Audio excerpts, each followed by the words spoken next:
My name is Sarah Turner. I've been married for 9 years. I'm the mother of 7-year-old twins, a boy and a girl, and I work part-time while managing our home. My husband works in sales at a software development company and, I believe, earns a decent income. However, this means he often has to go on long business trips and work late, leaving few days he can spend at home. But, whenever he finds the time, he plays with the kids and always makes sure to give them gifts for seasonal events. He never complains about the kids' extracurricular activities. I think he's a good husband and a great father. This spring, he was assigned to a 3-year solo assignment. It's not a short period, so it took a while for the kids and me to come to terms with it. But you wouldn't want to change schools, right? Plus, if you came with me, you couldn't continue your extracurriculars. It's okay, it's only for a set period, and there's no need for everyone to come. Although it was hard, we ultimately decided to see him off. Even after he left, he kept in touch with the kids regularly. He would come home for birthdays, Christmas, and during the long vacations, spending wonderful times with us. But that was only for the first year. As time passed, the frequency of his calls gradually decreased.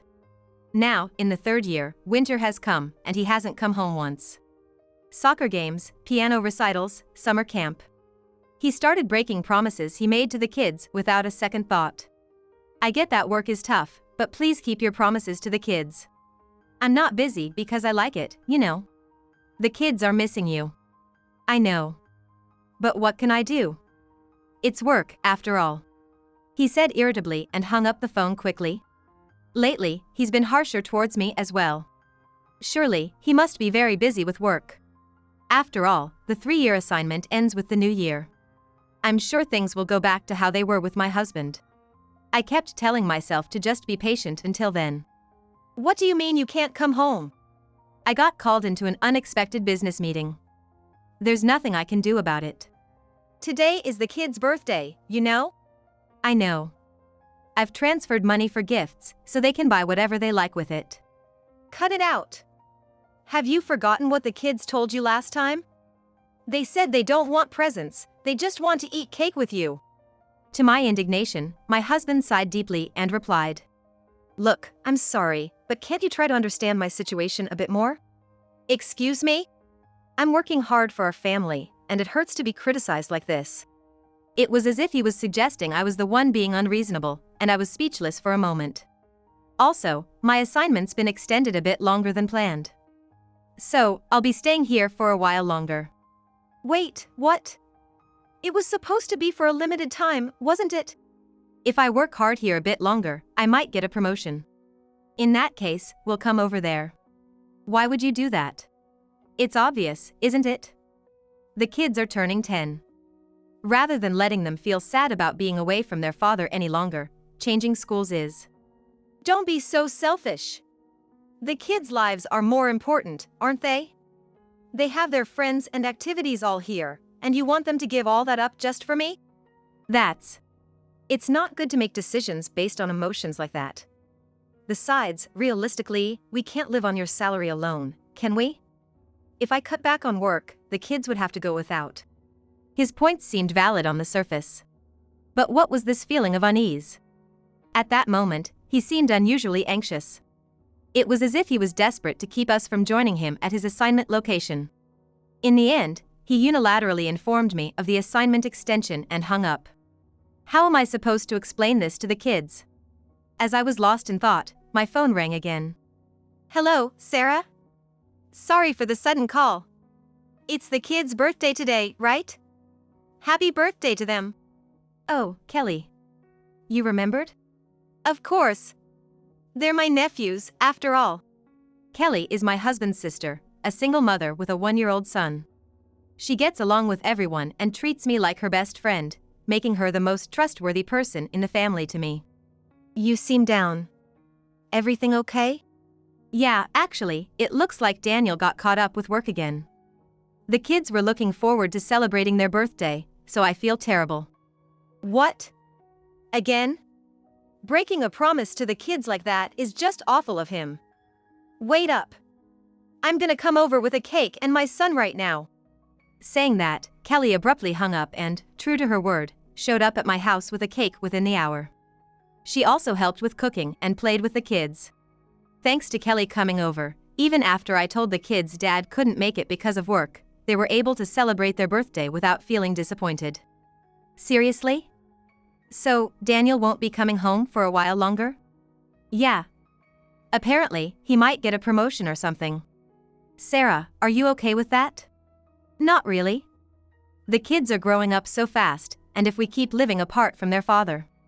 As the party was winding down, I shared my husband's situation with Kelly, and she listened sympathetically. It seems that since he started working, he hasn't been very involved with his own family, barely contacting or visiting Kelly and their parents. He's always been like that, hardly ever reaching out to us, so I had no idea about any of this. But, I don't know if I should say this. What? It's just, something feels off about Daniel right now. Kelly suddenly looked serious. Off? How so? Well, it's just, his behavior reminds me of my ex-husband. Kelly's words made my heart skip a beat. My ex was always busy too, always all about work. When I was pregnant with our son, he went on a month-long business trip to a tourist spot. When I said I wanted to visit, he suddenly got all panicky, telling me not to strain myself because I was pregnant and how it would be terrible if anything happened. And that was after he had never shown any interest in the pregnancy. That does sound suspicious.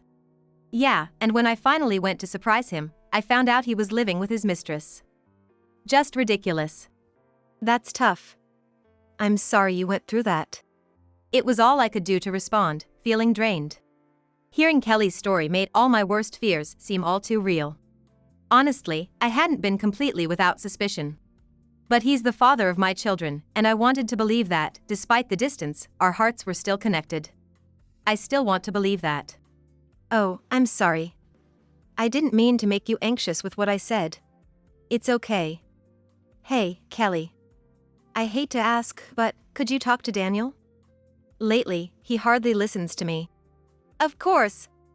I've been wanting to give him a piece of my mind anyway. Kelly readily agreed with a smile. Having someone like her during times when I feel alone is truly a blessing. Exactly 1 week later, Kelly came over to my house again. But that day, Kelly had a very serious look on her face and said, "Sarah, your husband's trouble. You'd better leave him ASAP." What? What happened all of a sudden? I went to check out Daniel's place. And guess what? There was a woman there. Oh. I almost collapsed. Having somewhat anticipated this might happen. There were signs, and I suspected he was hiding something. But having it confirmed was a massive shock. Did you talk to Daniel? No, he wasn't home when I went. It was the woman who answered. I see. What's this other woman like? Well, it's not an affair. What do you mean? It's worse than an affair. It's bigamy. A month later. As usual, I called my husband, with the kids excitedly waiting by my side to talk to their dad. I switched to video call to show him the kids' faces, but he was hesitant to switch his screen on. Hello? I switched to video call to show him the kids' faces, but he was hesitant to switch his screen on. And for some reason, I could faintly hear a baby crying on his end. Is there a baby there? Oh, yeah. My sister and nephew are visiting. It's a bit messy here, just wait, I'll go outside. As my husband opened the front door, he was met with the smiling faces of Kelly and me. Well, if Kelly's supposed to be here, she's actually with me. Surprise! How you been, bro? The kids, seeing their dad for the first time in a while, happily jumped into his arms. However, my husband's eyes went wide, and he froze with his mouth half open. What? Why? Daniel, what's going on? From behind my husband, a woman about Kelly's age appeared, holding a baby in her arms. Ah, hey there. Sadie. Just dropping by for a visit. Oh, it's Kelly. You should have let me know. Sorry, wanted to surprise my brother. I see. And who might this be? A friend of Kelly's? Nice to meet you. I'm Kelly's sister-in-law. Sister-in-law? Kelly, you have siblings besides Daniel? The woman introduced as Sadie seemed kind and gentle, completely oblivious to the situation.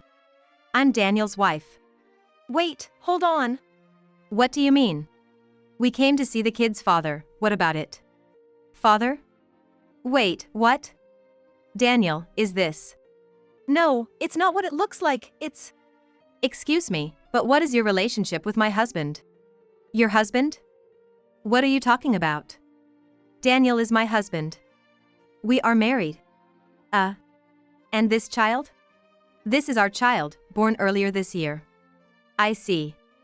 But legally, he is my husband, and these children are his and mine. I then showed her a copy of kids' birth certificates. There were clearly listed the four of us, without Sadie or the baby's names. What? No, that can't be. Daniel said he filed our marriage. He was even there for the birth. Wow, seriously. Bro, you're really the worst. Oh no! My husband let out a pathetic cry, pushed away the kids clinging to him, and ran off, only to trip over Kelly's outstretched leg and faceplant into the ground. Don't you dare run. Ugh, why did it come to this? Get up, you trash. Kelly forced my husband to stand up, while he was crying, holding his face that he'd just smashed. Despite the kids asking, Dad, are you okay? Does it hurt? He wouldn't even meet their eyes. Quit your whining and explain. You thought you could hide this forever? It's not like that. I was going to tell you, but the timing was. How about we talk inside? That's okay, right? Yeah, sure. Kelly, grumbling, dragged my husband, who could only mutter vague responses, into the house. No wonder there's been no contact with the family. Hey, you got a local wife and committed bigamy while on assignment isn't something you can just bring up. Never thought I'd find someone worse than my ex. Don't call me trash. It's all your fault this happened. Why show up out of the blue without calling? What? What's wrong with a sister visiting her brother? Even so, you could have come alone. Why bring Sarah along? If I came alone, it would have come out sooner or later. Besides, I visited here about 2 months ago. What? Came to see my brother, but a friend answered. Said she was your wife and kid. Shocking, right? You never said anything. Why would I? Didn't want to play into the hands of a cheating jerk. You've been playing house with my friend as your local wife for 2 years? Hurting your own wife and kids, and my friend too. Makes me sick to think you're related. That doesn't mean you had to tell Sarah, hurting her on purpose. So if I kept quiet, nobody gets hurt, and that's okay with you? Gross. Shut up. I've always hated that about you. As if I'd keep quiet. I love my sister too much. And stop trying to shift the blame onto me. Are you kidding? If you hadn't meddled, this wouldn't have happened. Was he always this dumb? I can't deal with this. I'm gonna go play with the kids. You three sort this out. With that, Kelly left with the kids to play somewhere. Always quick to act. The one who did something hurtful wasn't Kelly, it was you, wasn't it? Daniel, this is a joke, right? Sadie, still unable to grasp the reality, tearfully confronted my husband. You said we weren't married, that you'd take responsibility for our child. We even went to checkups together, picked out names, talked about a belated honeymoon. I'm sorry. It was all lies. I see, so that's why you couldn't come back home. 2 years ago.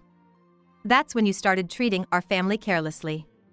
I wonder why I didn't notice until now. I'm sorry, to both of you, I'm really sorry. My husband was sobbing, rubbing his forehead against the floor. This child is really yours? You acknowledged paternity? Yes. I'm just curious, but did you really think you could keep this hidden forever? You must have imagined what would happen if it got out, right? Well, when I first got assigned, I couldn't fit in at work. I was struggling all alone away from my family, and when I didn't see any results, I got so frustrated I went out drinking. That's where I met Sadie, the waitress there. We got close after I kept going back, and one thing led to another. I don't care how you two met. Answer the question. I hadn't really thought about what would happen if it got out. But living with Sarah and the kids, and having her by my side, it just felt so right. Work started going well too, and before I knew it, Sadie was pregnant. I see. So you found yourself in a situation you couldn't get out of? Lying about being single, pretending to have filed a marriage certificate. What have you done? Just saying it out loud made it seem even more unbelievable. My anger had come full circle to disbelief. I could only sigh deeply. Sadie, holding her sleeping child, was staring blankly, completely stunned. I'm deeply sorry for my husband's actions. I offered my sincere apologies. It seemed clear she had no idea my husband was already married. It's terrible. I trusted him. I thought we could definitely be happy together. I even told my parents and friends, and they celebrated with us. That's terrible. My sympathy for Sadie naturally came out in my voice. Considering she's about the same age as Kelly, she must have started dating my husband in her 20s. Given the timeline, this child is undoubtedly my husband's and hers. To think she got caught up with such a fool for 3 years. And even had a child. I'm filing for divorce. I'll demand a lump sum for child support.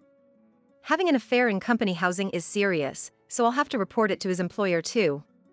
Oh, but it would be a problem if he got fired. Then he couldn't pay alimony. Wait, please! Based on your salary, the going rate is about $1,000 per kid per month, so $2,000 a month for both, which is $24,000 a year. The kids are 10 now, so for the next 10 years until they're adults. You love your job, so it shouldn't be an impossible amount for you to pay, right? I don't want a divorce. After all this, what are you saying? You're the one at fault here. You don't get to say you don't want a divorce. It's fine. If we divorce, you can officially marry Sadie.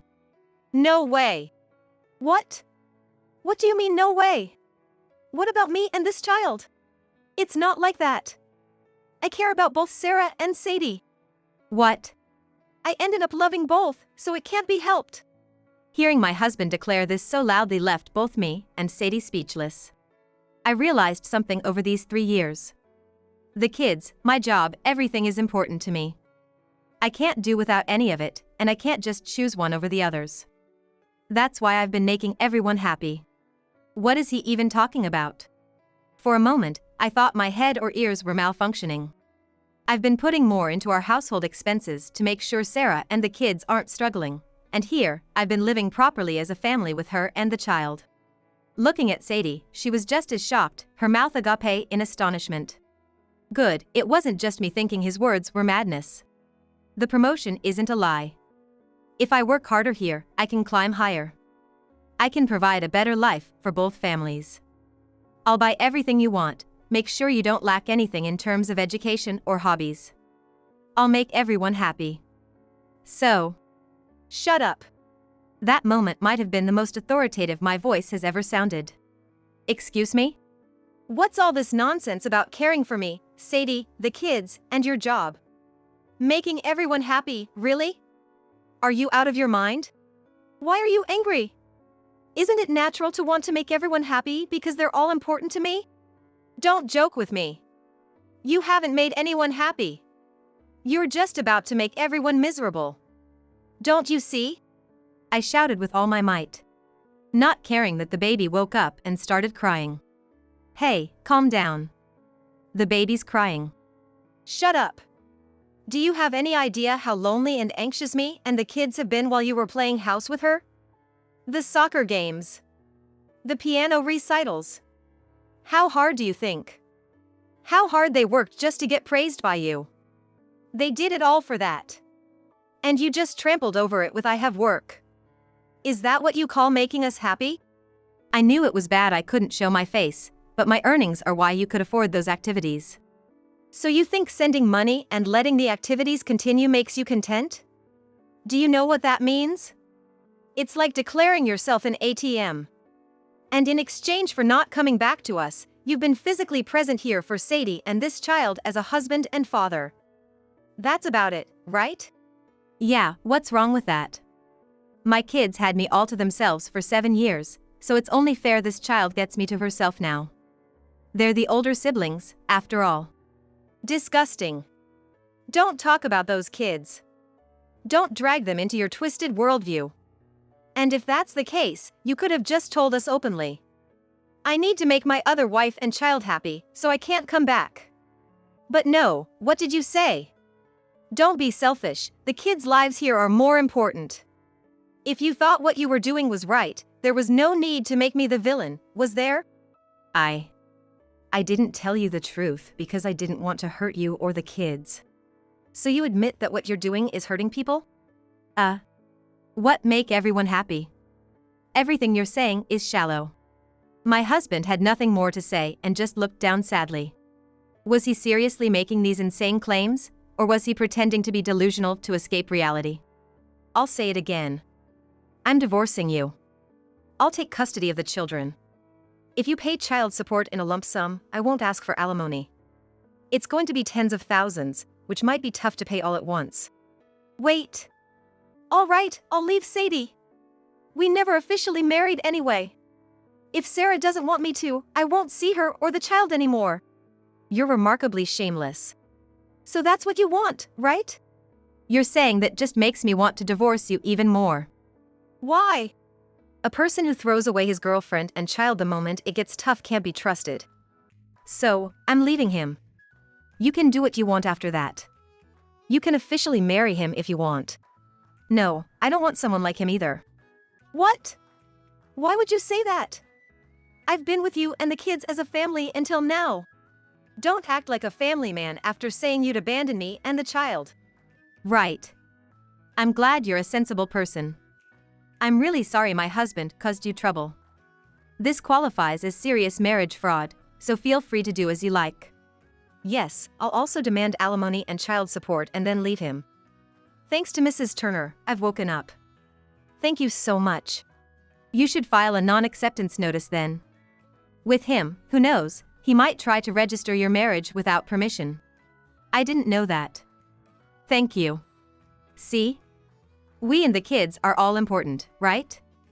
So even after we split, you can make sure those important people don't end up destitute by paying what you owe. Hey, don't decide everything on your own. I don't want a divorce, and I don't want to leave them either. Not wanting to leave Sadie and a baby? Don't be ridiculous. Are you really planning on committing bigamy? That's not allowed. And as the guilty party, you don't have the right to refuse divorce. Oh, by the way, Kelly said she's going to tell your parents about today. Even if you get divorced and are alone, they don't want you coming back home. That's a very reasonable stance. They think having you nearby would make their son dumber. My husband collapsed to his knees. Why, everything was going fine. I've been trying to love both people I fell for. And now, both are leaving me. And because of her, I'll lose my parents too. If only she wasn't here. Tears streaming down his face, my husband looked like he was trying to play the victim. From this point on, he seemed as alien to me as someone from another planet. I couldn't understand how he could act like a victim in this situation. Feeling enraged, I delivered a final blow. You'll be abandoned by the children too, and lose everything. At those words, my husband looked up sharply. Honestly, I hesitated until the end. You were a good father to the children. But today, you didn't speak to them once. Didn't even try to look them in the eye. That's when I knew you don't love them. They're already 10 years old. Even if I kept hiding it, they'd vaguely sense what you did. Now that they know the truth, you can't be left near them anymore. Don't make my children suffer any longer. After saying what I needed to say, my husband covered his face and began to sob uncontrollably. Afterward, I left his lodging with Sadie. She offered to pay me compensation, but I respectfully declined. I see her more as a victim in this situation, and considering she has a newborn to care for, I couldn't possibly demand such a thing from her. The issue was with the children, and after much deliberation, I decided to explain the situation to them properly. I thought it would deeply hurt them, but avoiding the topic felt like it would only make things worse. In the end, the kids accepted their father's mistakes, but refused to forgive him. They angrily told him, "We don't need a dad who makes mom cry." I believe making my children say such things makes me as guilty as my husband. As for my husband, once he realized he couldn't win us over, he apparently tried to reconcile with Sadie. She sternly warned him she'd report him for stalking if he persisted. The news of his double life, using the company apartment for his affairs, spread quickly at his workplace. It's a miracle he wasn't fired. But any chance of promotion was obviously scrapped, and his future as a sidelined employee was all but confirmed. The child support for all 3 kids, amounting to tens of thousands, was paid in a lump sum, depleting his savings. Now, he's struggling with alimony payments while being scorned at work. Since then, Sadie and I have become friends. Occasionally going out with Kelly as well. It's like having a unique group of mom friends. Sadie moved back to her parents, found a job, and is doing her best raising her child. With the help of Kelly and my in-laws, I plan to pour twice as much love into my children to make up for the absence of their father.